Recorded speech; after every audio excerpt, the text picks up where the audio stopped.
with albumin and terlipressin would have been the key for his renal failure. If it is not settling down in 48 hours, would have considered CRRT or dialysis. Important thing about this patient again is there is no role for steroids in the presence of renal failure. And if this patient has not improved, the only other option we could have given is failure has improved and he is something else precludes steroids. I think the only option would have been a liver transplant. But if he falls into this 45% of people who recover from ACLF in these patients and they become abstinent for life, then they do very well. This is exactly why I told you that sometimes in alcoholic hepatitis without cirrhosis, because of the pericellular and perivenous fibrosis, the chicken wire appearance, you can still have ascites. And you survive this ACLF or acute alcoholic hepatitis and you are abstinent, 60% of them will do very well. That is one of the things. So in AUD counseling, most important is abstinent. Of course, the drug which you can use for craving is baclofen in these patients. So this has to be done after this. But this patient also had encephalopathy. So he would have been managed with antibiotics, albumin, terlipressin, ammonia-lowering agents, antifungals, nutrition in this patient.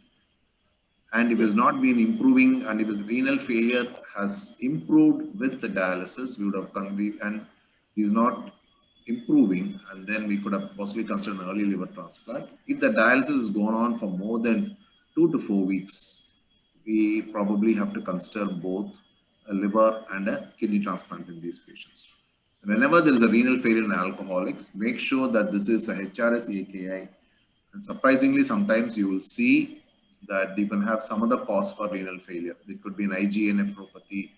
It could be some other, because of the some infections, they can develop a glomerular disease in this. So I Please switch off the audio of this patient. Dr. Varghese, from your side, I think there's a faculty, someone from your side. Madhu, are you there? Yes, sir, I am here. Yes. Okay, Please, your comments. Yeah, comments. He did relatively well. His thesis is actually on sarcopenia in transplant. We should have probably looked at it in a more detailed manner. Okay, because it was not his fault. The case was presented from elsewhere. Probably such points should have been noticed. That means in a patient who is able to move, we have to do objective tests as well as frailty tests. No, that is one thing which is a standard of thing for all cirrhosis liver nowadays. Yeah, he was in ICU, so not much of evaluation was possible as those tests were concerned. But it's important that the candidate picks it up. And I think the point of early liver transplant is something is coming in a big way now. There's a huge group which is considering early liver transplant. Survival of an early liver transplant. Yeah. If you consider standard therapy versus early liver transplant, the survival in standard therapy is 55% at the end of 6 months or 1 year, but in liver transplant is almost 90%.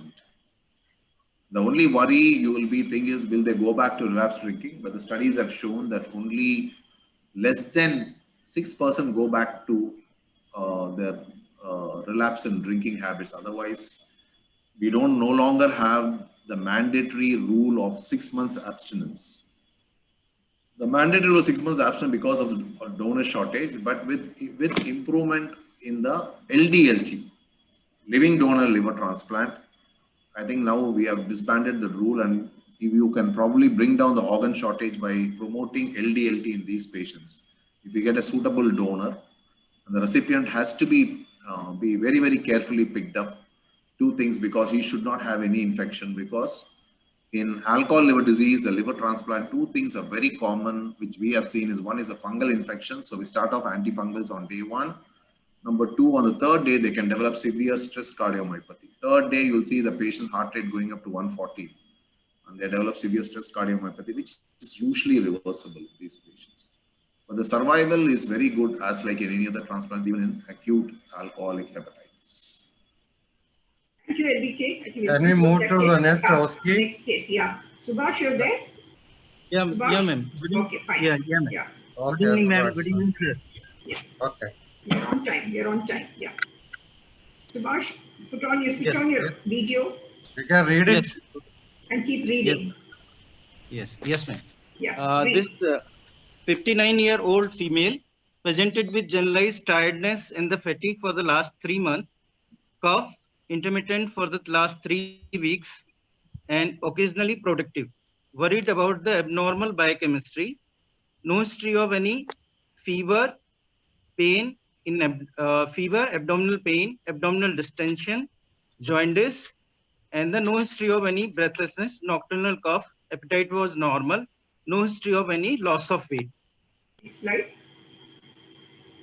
and no comorbidities, history of intermittent use of NSAID, that over-the-counter drug, that low backache she was consuming, patient on the empirical ATT for the last 2 weeks, and the married with the two children, and TAS done 10 years back.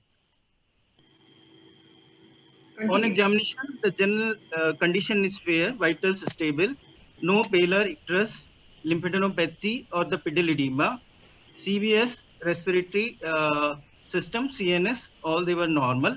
Per abdominal examination, liver was palpable, 4 centimeter just below the right costal margin, and the firm in consistency, non-tender, smooth surface, no visible veins, spleen not palpable, no free fluid noted. And These the were laboratory labs. test, yes, total count was 6,700, and the HB was 11.3, platelet 2.6 lakhs, and the ESR 108 was high, and the CRP was normal, and the peripheral smear showing the normocytic normocomic picture, renal function test, and the electrolytes were normal. The liver biochemistry, that total bilirubin was 1.76, and the direct was 0.89. AST, ALT 54, and the 40 international unit per ml, and alkaline phosphatase and GGT, it was high, 234, 106, and total protein was 6.8, albumin was 3.8, and the globulin was 3. Comment on the labs. No, just comment on the labs. Previous slide. Comment on the labs. She came because labs were abnormal. Yes, ma'am. Just comment on this.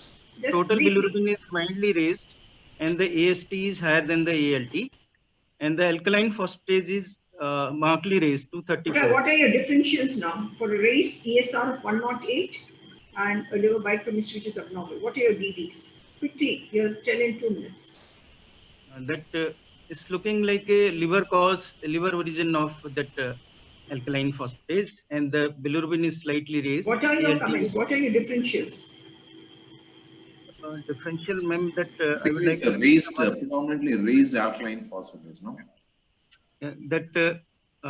One possibility that I would like to keep the underlying infiltrative liver disease. Such That as? one possibility. Cholestatic pattern of the liver. Cholestatic liver injury. That The cholestatic liver injury. Possibilities? No history of drugs, any drugs. no, yes, Or yes, sir. high No, ESR, the platelets are normal. There's no AG reversal. What are your differentials? that Is this I would like hepatic or extrahepatic cholestasis? that it's a intrahepatic cholestasis of liver. Obviously, there's no abdominal pain. There's no jaundice. There's no fever. No chills. So with a raised alkaline phosphatase and fatigability. Fatigability. So the only symptoms she came with the easy. What are your differentials, Subhash? Come on, quick. What are your differentials? You got the history? Hepatic cholestasis. What are your differential diagnoses?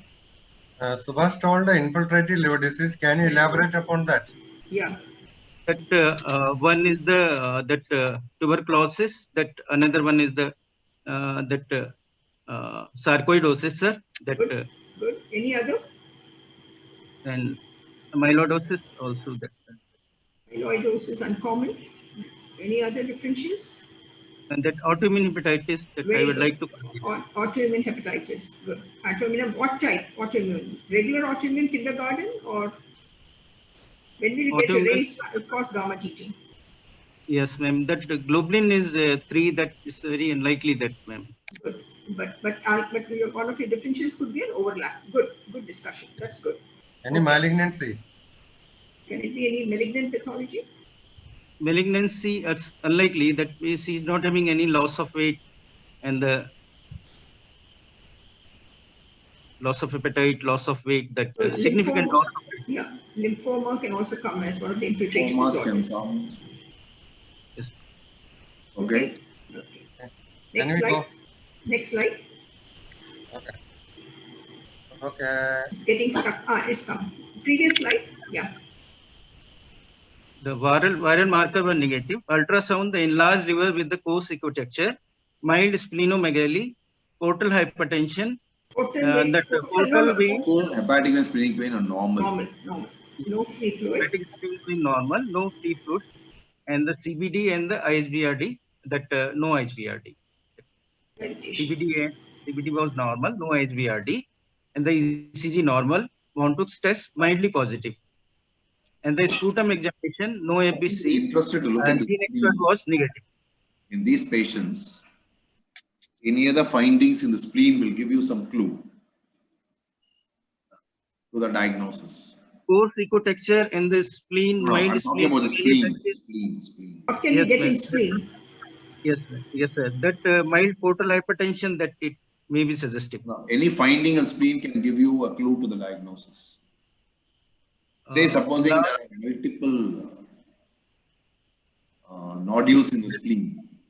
That non-cirrhotic portal fibrosis. Or That small hypoechoic nodules or Gamma antibodies, no? or small nodules in the liver or when what can I tell you?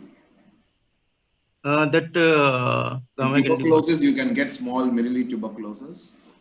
Even in Yes, sir. lymphomas, you can get multiple Hypoechoic. hypoechoic areas in the liver. Okay, you are telling about the ultrasound appearance of spleen? Yeah.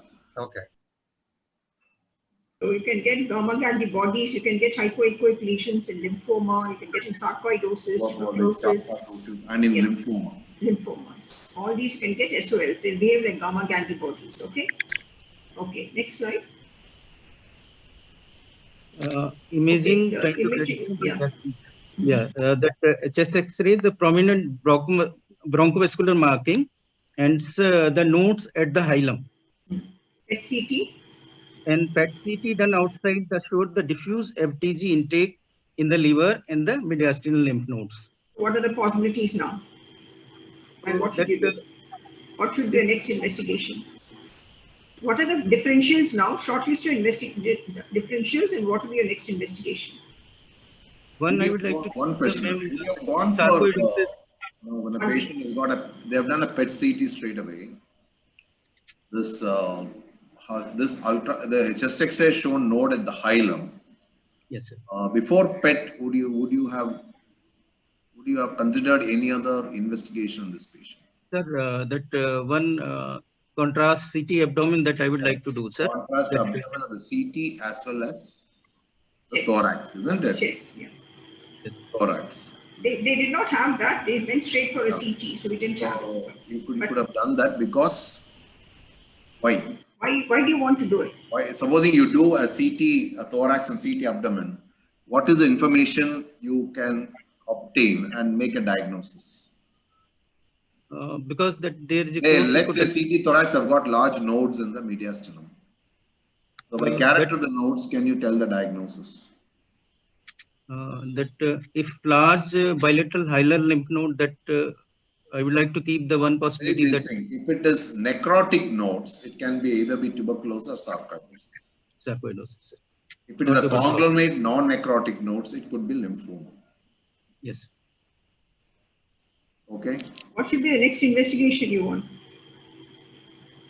That if we are Any other blood investigations you would like to do in these two patients?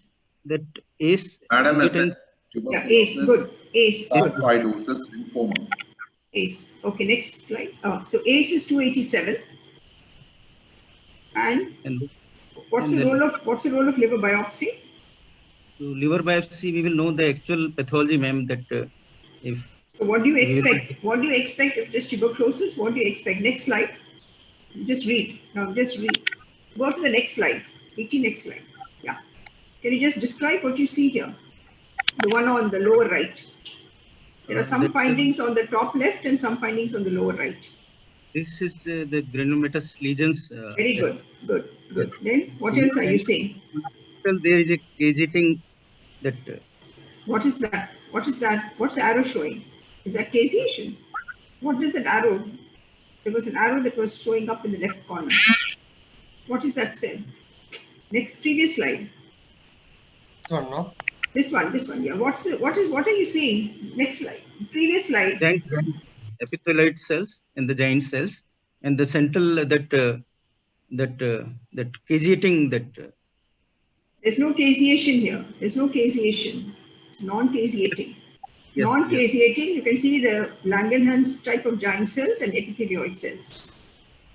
Next slide. Slide. So you can see this epithelioid cells are seen non-caseating, and you can see some giant cells. So what is your provisional diagnosis? More in favor of sarcoidosis. How do you manage this patient? So remember, patient has been started on ATT, okay, for two weeks. So what should you do with the patient? If because that suspected that she was having that Montauk's test was mildly positive, that's why they started on the ATT. What should you do now? Now the diagnosis is confirmed that the patient is having the sarcoidosis. So I would like to consider to start the sarcoidosis of the liver and the lungs. Mediastinum, isn't it? Mediastinum. Mediastinum. So he's got a mediastinal node. So he's got involvement of the liver. Commonest organ involvement in sarcoidosis. That lymph nodes are that. Lung and mediastinal nodes. Lung and mediastinal. Always remember, whenever there's a lung involvement, 50% of them can have extrahepatic involvement. Okay. Yes. So he has got more in favor. He has got both mediastinal nodes as well as involvement of the liver. Now, you tell me, how will you manage this patient? This patient, sir, that I would like to start that corticosteroids, sir, prednisolone. Corticosteroids for what you are starting? He's got a mild alkaline phosphatase. He's got no pruritus. I would just say that why don't we give a trial of UDCA in this patient? Yes, sir. But you are right. You have to start corticosteroids. Why do you want to start corticosteroids in this case? That patient has got an alkaline phosphatase of 234. There is no AG reversal. There is no drop in platelet count. He doesn't have a portal hypertension. He doesn't have pruritus. So far, the hepatic things in it looks very, very asymptomatic, isn't it? Yes, sir. Except he just came with fatigability.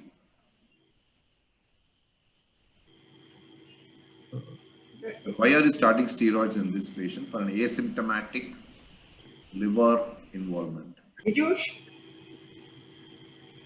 Yes, ma'am. This patient has got involvement of the mediastinum. That is the cause for you to start. Lung involvement request. Okay. This patient has got involvement of the mediastinum. That's exactly why you start steroids in these patients. Okay? Yes, sir. So how long you'll give steroids in these patients? Sir, that initially I would like to start the 40 milligram once in a day, and gradually we will taper off that when the symptoms will be resolved, and then that we will gradually taper off the steroid, and the maintenance we will give that minimal dose of steroid that patient. Generally, you start off, and after 4 to 8 weeks of your response, then you start bringing down by 5 milligram per week, and then keep on a minimal dose of steroid. Sometimes you may have to bring it very, very slowly, 5 milligram every month, and then you continue on a small dose of steroids. But if it is only an isolated sarcoidosis of the liver, if the patient has no symptoms, does not have pruritus, I think you still start them on UDCA, 15 milligram per kg body weight. After 3 months, there is no improvement, then you go in for steroids. The indication of steroids in a hepatic sarcoidosis is predominantly twofold. One, you have a mediastinal involvement, or if the patient has got large nodes in the hilum, which are compressing the bile duct, then you start them on steroids. And asymptomatic sarcoidosis, isolated sarcoidosis, you can still try UDCA as a first place for 3 months, then go on for a steroids later if they do not respond. Any role for azathioprine? Pardon? Any role for azathioprine? Yeah, once you finish with the steroids, you can we can use azathioprine in some of these patients. You can use methotrexate in some of these patients if they don't really settle down. So how does hepatic sarcoidosis present to you? What are the ways it can present to you? Most of the time, the isolated rise of that alkaline phosphatase, sir. Most of the times they're asymptomatic. 50 to 80% are asymptomatic. 30% may come to you only with abnormal liver enzymes. Mind you, abnormal liver enzymes can be elevated, SGOT, SGPT, but predominantly it can be alkaline phosphatase. Then very few, then 6 to 8% can go on to develop cirrhosis, and another 3% will develop portal hypertension. But imagine, to have a true liver cell failure in sarcoidosis is very, very uncommon. They can develop portal hypertension, they can do cirrhosis, but they decompensate very, very late in these patients. They don't really decompensate things. Even though they have portal hypertension, going in for a true severe liver dysfunction is very, very rare in sarcoidosis. So predominantly hepatic involvement, when there's a hepatic involvement, you need to look for other involvement, because most of the times, 50% of the times, sarcoidosis in the liver will be associated with primary lung involvement. That's a time where you really start steroids for the lung involvement. Isolated sarcoidosis, you treat them with UDCA, and from there you can start them on steroids, and then they go, and then you can start them on steroids. Dr. Madhu, any remarks you'd like to make? No, ma'am. We should start steroid if you have mediastinal or lung involvement. That's the message. Yeah. One organ involvement of sarcoid, you need to start any steroids. That's a good point. Yeah. So I think severely symptomatic, say pruritus and cholestatic pattern, I think you'll straight away start steroids. Sure. And we stop the ATT. The important thing is that, see, in case it is tuberculosis, then we are going to start him on steroid. No, so it's very important that you differentiate between the two, because on one side you're going to give steroid, other side you'll be starting on ATT. Histologically also is very important to differentiate. To differentiate primary biliary cirrhosis and primary sclerosing cholangitis from sarcoidosis. In sarcoidosis, you will get a well-differentiated non-caseating granulomas. In primary biliary cholangitis, you will get a poorly differentiated non-caseating granulomas. In primary sclerosing cholangitis, you will get the classical onion skin periductal fibrosis. This is very, very important. Sometimes you can get non-caseating of the drugs like amiodarone can produce drug, but only important thing is when you find eosinophils inside the granuloma, then that become more of a drug induced. So most of the times when you do a biopsy and find sarcoidosis, you will invariably find there's involvement of the other organs in these patients. Very well summarized. Subhash, you have to be more confident in your presentation. No hesitation should be there. Okay, you're still hesitating. In case it comes as a spotter, these are the questions that will be asked. Okay, and you must know all the other differentials for your granulomatous liver disease. So please read that. Yes. Okay, Varghese, you can give your concluding. Subhash, Thank you, LVK. LVK, thanks a lot. Subhash, as an examiner, I argue that this is tuberculosis. How do you defend your diagnosis of sarcoid? Sir, that because our one is the bilateral hilar lymph node enlargement. Second is the liver biopsy in favor of that sarcoidosis. And third, the patient is having the that cholestatic patterns of liver disease that raised alkaline phosphatase. That That And is going in the ESR, favor of- ESR is elevated, no? ESR is Yes, sir. 108. I think in tuberculosis also, ESR ameliorate tuberculosis, it can be elevated. Yeah. And all infiltrative disease, we can have elevated alkaline phosphatase. So it's only a pattern of microscopic cholestasis, no clinical cholestasis. Yeah. And ACE will help you. ACE will help you. Yeah. ACE will help Yeah. you. Suppose one of your differential diagnosis was amyloidosis, and usually you get a very huge liver. And how will you confirm the diagnosis of amyloidosis? that liver biopsy that will, and the buccal fat biopsy, sir, that if you are not I doing think that. in amyloidosis, you must be very careful with the liver biopsy. It's Never one of ever the attempt best a liver biopsy. because they will produce bleeding. Bleeding is a very important problem. Yeah. So Either you gingival. get Some amyloid. Everyone has to know. Don't We have make to- do a gingival biopsy, rectal Gingival biopsy. But biopsy. if you want to do a liver biopsy, do a transjugular liver biopsy. Because if it bleeds into the hepatic vein. Okay. Okay. Don't make That such was a good mistakes. Yeah. discussion. Thank you, LBK, for the excellent docs. Thank you, Dr. Madhu, for helping me through this session. VT, you can conclude. Okay. Sojan, are you there? Yes, finished on time. Good. Sojan? Yes, Okay. sir. Yes, sir. You can finish. Thank you so much. Once again, Dr. Sojan, 1 minute. There were quite a few questions on chat box. Very difficult to answer all the questions. Maybe Dr. VT can just help them out and answer some of the questions. There were too many there, so I just stopped. Okay. So Dr. we will not- Dr. Sojan, you can conclude. Some studies are starting low dose 10-to-1 steroid for 2 years in early stage prevents cirrhosis. Can we have a just look at the chat box also? No, there are too many. There are too many questions. Oh, I just okay, saw okay. that. It was all more theoretical. So I think, Sojan, you can conclude. Yes, sir.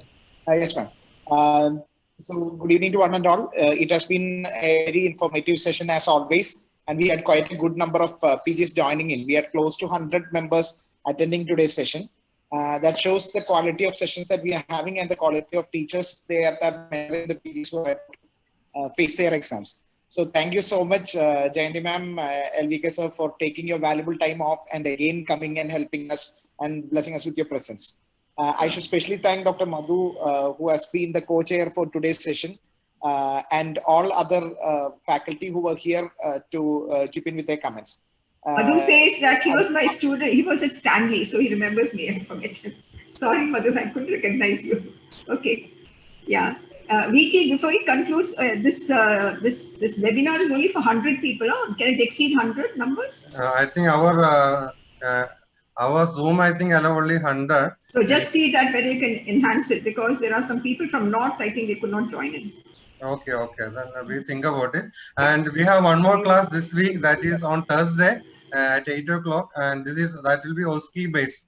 I think we'll prepare 6 OSCE and we'll see how we can have, and I think 3 from Kerala and 3 from Tamil Nadu. That is the arrangement, ma'am. Yeah, 3 from Tamil Nadu or 3 from any other place, but Any they other have to come parts on. They have to come on the PG Clinic group. Who are the 3 people who want to present? Okay, ma'am, you just find out who are willing from your side, and we'll also identify people from this side. Give preference. Give preference to the people appearing on April 15th. Okay, from Kerala, Vijosh, I think alone is there. Vijosh, Subhash, and then I do not know the other. Sanjay, there's one Sanjay. So I do not know then the Vijosh and Subhash can present. And Sanjay. And Sanjay. Sanjay is also there. Now, 3 Sanjay, I don't know for which place. It will just check out who are the others appearing. Okay. LVK, if you're free on that day, just help us out. Thursday, ma'am. Thursday, quick OSCE, 8 to 9:30, if possible. I'll try, ma'am, because I've just rescheduled the whole thing to No problem. Tuesday. No problem. If I finish my OP, I'll come. If possible, just join. Yeah. Thank you, LVK. Thank you all. Thank you, ma'am. Thank you, Thank you, Varghese, sir. Thank you, Dr. Sojan.